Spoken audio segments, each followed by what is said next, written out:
Maisha yana pande mbili tu, usiku na mchana, tabu na raha, shida na karaha. Maisha yana pande mbili tu, kulala na kuamka, kufa na kuishi. Maisha yana maana kwa wale wote wanaojua sababu za kuishi kwao.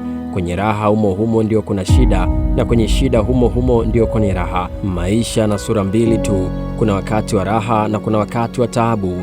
Kuna siku za kicheko na kuna siku ambazo moyo unajaa maumivu na karaha. Huu ndio ukweli wa maisha.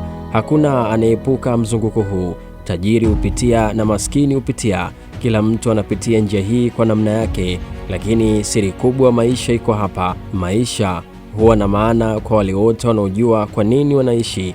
Mtu akijua sababu ya kuishi, hata dhiki ikija haimuumizi, na hata raha ikija haimleweshi. Anajua kila kitu ni cha muda tu. Ukweli mwingine ambao wengi hawautaki kuusikia: ndani ya raha kuna chembechembe ya shida, na ndani ya shida kuna mbegu ya faraja. Hakuna furaha isiyopitia majaribu, na hakuna maumivu yanayodumu milele.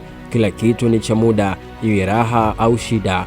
Wakati mwingine maisha yanakufundisha kwa upole, na wakati mwingine yanakufundisha kwa maumivu, lakini somo ni lile lile: simama, endelea na usikate tamaa.